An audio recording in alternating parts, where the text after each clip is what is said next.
ولا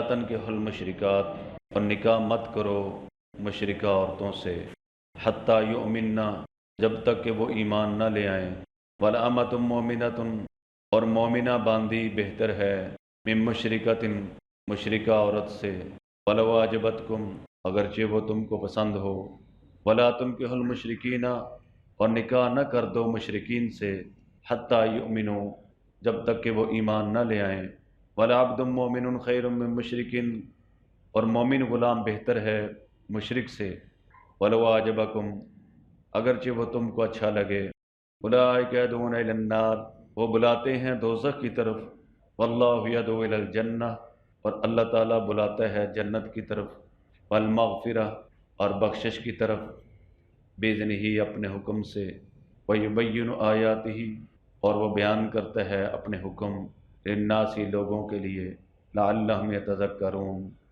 تاکہ وہ نصیحت قبول کریں۔ شادی اور نکاح، نیک عورت کتنی بڑی نعمت ہے۔ نبی کریم صلی اللہ علیہ وسلم نے ارشاد فرمایا، الدنیا متاع، دنیا ایک متاع ہے، دنیا ایک سامان ہے، وخیر متاع الدنیا المرأۃ الصالحہ، اور بہترین سامان متاع نیک بیوی ہے، نیک عورت۔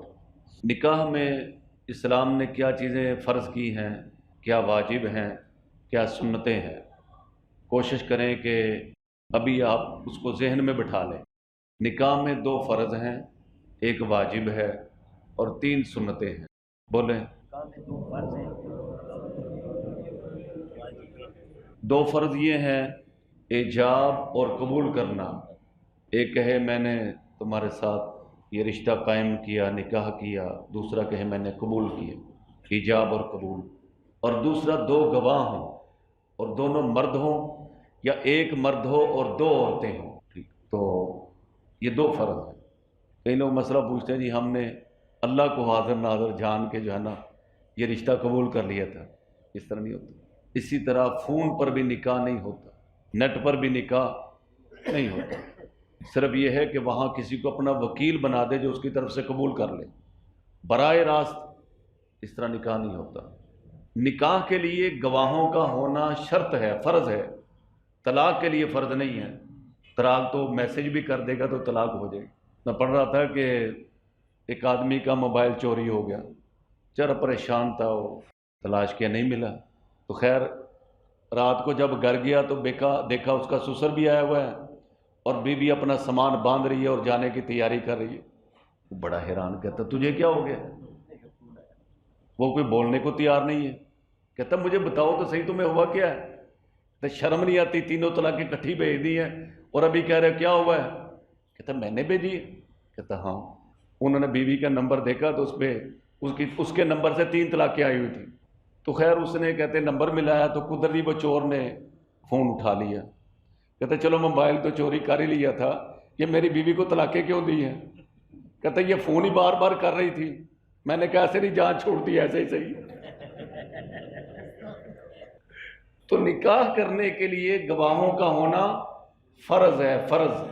طلاق کے لیے گواہوں کا ہونا فرض ہے۔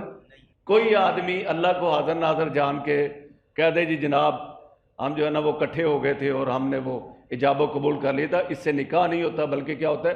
زنا ہوتا ہے۔ یہ لوگ مسئلے پوچھتے ہیں، آپ بھی ماشاءاللہ مفتی بننے جا رہے ہیں تو اچھی طرح اس کو ذہن میں رکھیں۔ تو نکاح میں 2 چیزیں فرض ہیں، بولیں، ایجاب و قبول کرنا اور 2 گواہوں کا ہونا۔ یاد رکھیں ایجاب و قبول میں دونوں صیغے ماضی کے ہونے چاہیے، یعنی میں نے قبول کیا، یہ نہیں ہے کہ میں قبول کروں گا تو پھر نہیں ہوگا، پتہ نہیں کب کرے گا۔ اسی طرح وہ کہتا ہے میں نے قبول کیا انشاءاللہ، پھر بھی نہیں ہوتا۔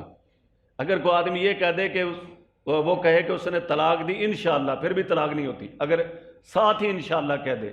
تو 2 فرض اور 1 واجب ہے، وہ ہے مہر کا مقرر کرنا، اور اس کی مقدار جو ہے 10 درہم ہے۔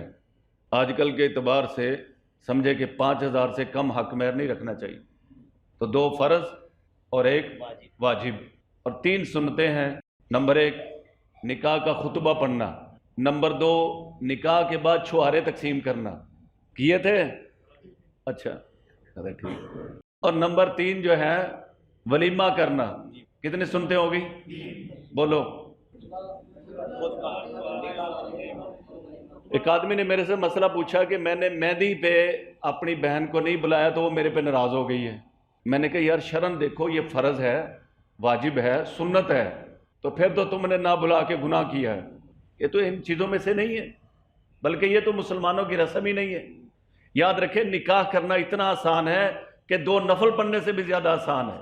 ہمارے جو دادا پیر تھے حضرت مولانا غلام ربانی صاحب رحمۃ اللہ علیہ، صبح انہوں نے اپنے بیٹے کو بلایا کہ بیٹا آ جاؤ۔ بیٹا آیا، کہنے لگے بیٹا میں تمہاری بہن کا نکاح ان سے کرنے لگا ہوں۔ لوگ آئے ہوئے تھے، وہ بیٹا حیران، کہتا ابا جی کو پوچھا ہی نہیں، آپ نے مشورہ ہی نہیں کیا۔ کہتا بیٹا ولی میں ہوں، اپنی بیٹی کا ولی میں ہوں، مجھے اختیار ہے۔ نکاح کی اور رخصتی کر دی۔ فرمایا کہ شادی کرنا اتنا آسان ہے، 2 نفل پڑھنے سے بھی زیادہ آسان ہے اگر دین کے مطابق ہو، ورنہ منگنی قیامت صغرا ہے اور شادی قیامت کبریٰ ہے۔ منگنی چھوٹی قیامت ہے اور شادی بڑی قیامت ہے کہ نہیں؟ ایسے کیا حالات ہو گئے، اللہ معاف۔ تو فرمایا کہ ولا تنکحوا المشرکات، اور تم نکاح نہ کرو مشرکہ عورتوں سے، حتی یؤمننا، جب تک کہ وہ ایمان نہ لے آئیں۔ ولامۃ مؤمنۃ، اور مومنہ باندی بہتر ہے، من مشرکۃ، مشرکہ سے۔ چند باتیں کل ہو چکی ہیں۔ ولو اعجبتکم، اگرچہ تمہیں میم اچھی لگے۔ آج کل میمیں بڑی اچھی لگتی ہیں لوگوں کو، عورتوں نے ان جیسے جو ہے نا بالوں کے سٹائل بنا لیے ہیں، ان کا بس نہیں چلتا، بس جو ہے نا یہ پورے انگریزی بن جائے۔ سب سے خوبصورت اور اللہ کے محبوب کون ہے؟ حضرت محمد مصطفیٰ صلی اللہ علیہ وسلم۔ ہمارے حضرت فرمایا کرتے تھے کہ تم اپنی شکل و صورت ایسی بناؤ، تمہارا لباس ایسا ہونا چاہیے کہ اللہ آسمانوں سے کہے فرشتوں سے دیکھو میرے محمد جیسا جا رہا ہے۔ تمہاری نقل ایسی ہونی چاہیے کہ میرے محمد کا امتی اور غلام جا رہا ہے۔ تو ہمارے تو کوئی بچہ خوبصورت ہونا کہتے نرا انگریز لگتا ہے۔ خوبصورتی کا معیار انگریز ہے، انگریزوں کی تہذیب پر بھی خدا کی لعنت ہو۔ اللہ کو سب سے زیادہ پسندیدہ حضور صلی اللہ علیہ وسلم ہے، ان کے جسم سے جو بھی مبارک عمل نکلے ہیں اللہ کو وہ سب سے محبوب ہے۔ تو فرمایا کہ وَلَا تُنْكِحُوا الْمُشْرِكِينَ حَتَّى يُؤْمِنُوا، اور تم مشرکین سے نکاح نہ کر دو، بچیوں کا، بہنوں کا، بیٹیوں کا، حَتَّى يُؤْمِنُوا، جب تک کہ وہ ایمان نہ لے آئیں۔ بنیادی چیز کیا ہے؟ ایمان۔ اور یہاں پہ مفسرین نے ایک نقطہ بھی نکالا ہے، وَلَا تُنْكِحُوا الْمُشْرِكِينَ، اور تم نکاح نہ کرو مشرکین سے۔ تو عورت کے نکاح کا جو ولی ہے وہ مرد ہے، اس کا باپ ہے۔ اور ایک حدیث میں آتا ہے کہ ولی کے بغیر نکاح نہیں ہوتا۔ اور اگرچہ بعد نے لکھا ہے کہ نکاح تو ہو جاتا ہے، لیکن عورت کا جو نکاح ہے وہ اس کے اولیاء اور مردوں ہی کو کرنا چاہیے، اسی میں زیادہ عزت ہے اور اسی میں زیادہ خیر ہے۔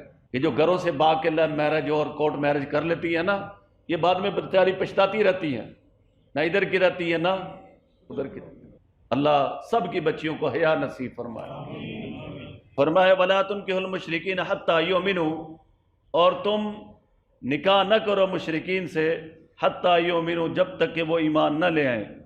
وَلَا عَبْدٌ مُؤْمِنٌ خَيْرٌ مِّن مُشْرِكٍ، اور غلام مسلمان بہتر ہے مشرک سے۔ وَلَوْ أَعْجَبَكُمْ، اگرچہ تم کو پسند ہو۔ یہاں ایک بات یاد رکھیں کہ ہمارے ہاں لکی رشتہ کیا ہوتا ہے؟ لکی رشتہ وہ ہوتا ہے جہاں مختصر فیملی ہو، بیٹی کے وہاں جانے سے پہلے کم از کم ساس سسر تو مر گئے ہوں، یہی چاہتے ہیں نا، نہیں تو دعائیں تو شروع کر ہی دیں گے کہ ساس بھی فارغ ہو جائے، سسر بھی فارغ ہو جائے۔ مختصر فیملی میں جو رشتہ ہو جائے وہ جو ہے نا بڑا ہمیں اچھا لگتا ہے۔ یاد رکھیں سیدنا ابو الدرداء رضی اللہ تعالیٰ عنہ صحابی رسول ہیں، ان کی بچی کا رشتہ دیکھنے لگے، تو رشتہ دیکھ لیا، لڑکا دیکھ لیا، تو آگے کہا حضرت آپ کی بچی کے لیے ہم نے رشتہ دیکھ لیا ہے۔ یہ بھی جو ہے نا بڑا خیر کا کام ہے رشتے کروانا، سمجھے لو، اس پر بھی اللہ اجر دیں گے، جب تک وہ رشتہ برقرار رہے گا اس کو بھی اجر و ثواب ملتا رہے گا۔ تو خیر رشتہ دیکھ لیا، ابو الدرداء رضی اللہ عنہ فرمایا کہ میں نے وہاں رشتہ نہیں کرنا۔ پوچھا حضرت لڑکا ٹھیک نہیں ہے؟ فرمایا لڑکا ٹھیک ہے۔ فرمایا گھر بار ٹھیک نہیں؟ فرمایا گھر بار بھی ٹھیک ہے۔ فرمایا مال والا نہیں ہے؟ کہا مال والا بھی ہے۔ پوچھا پھر حضرت مسئلہ کیا ہے؟ فرمایا بھئی ان کے گھر میں نوکر چاکر غلام بہت زیادہ ہیں، جس کی وجہ سے میری بچی کو